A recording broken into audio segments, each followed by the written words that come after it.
That's a DC-3. And that's both my father and my favorite plane. It's the most beautiful plane. And it's the plane my father first flew commercial on. See, that's the real thing.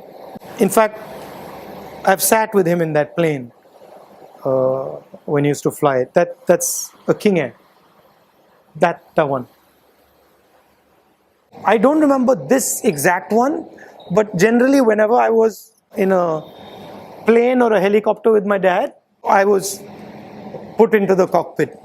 What he'd do is he'd ask me about all the instruments and ask me questions, and we'd do the flight check together. So we'd walk around the plane, and then he'd ask me, okay, so what's that and what's that and what's that. And then later when I was in college, I learned how to fly.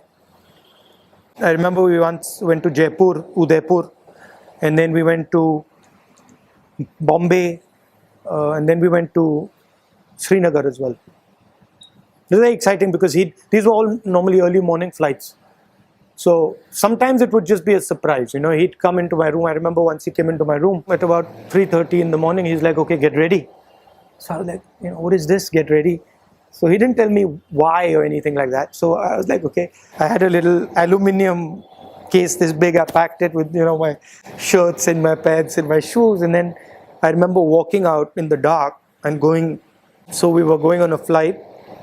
And then I remember I sat in the jump seat. Those days, it was pre 9/11, so you could sit in the jump seat. And I remember sitting in the jump seat of a big plane for the first time, and him pointing out different things, and then starting the engine, which for us mechanical people is fantastic. So I can still remember it.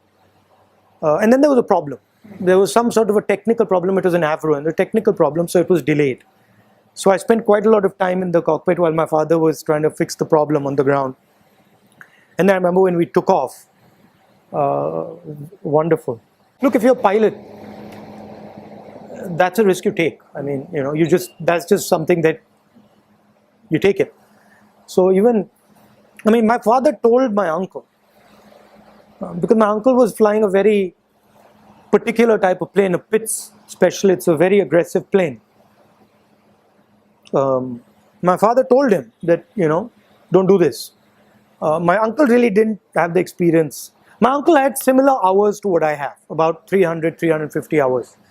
And he shouldn't have been flying that plane.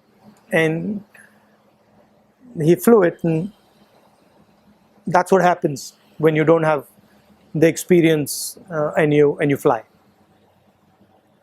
It's easy to kill yourself. Yeah, my mother was worried.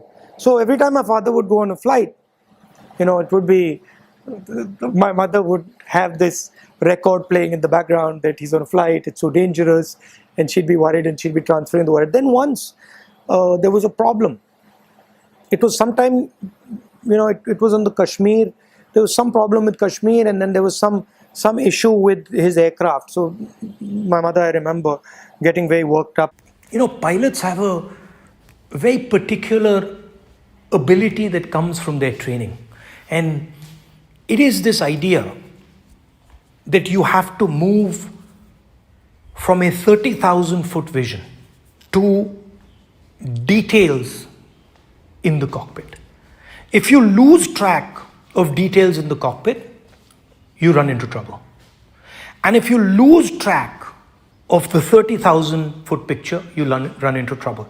So a pilot, and I am one, we move from these two spaces very seamlessly and very quickly. Pilots also, when they fly, their imagination isn't blocked by roads, by railway lines. Their imagination is at 30,000 feet, so they have this ability to see large systems. And this is what really helped my father. I could see this process taking place where he would go and meet people, get into their details, understand their details, and then instantly move to 30, 40, 50,000 feet and look at the big picture. And his work was constantly moving between these two perspectives. and always understanding that imagination can bridge anything. So that to me was a very powerful thing that my father had. That's the A3 Airbus, A320. One of his big regrets was that he left the airline and couldn't fly the bigger jets. That's a fighter plane, so I think both of us would have actually loved to do that. Didn't really get the opportunity.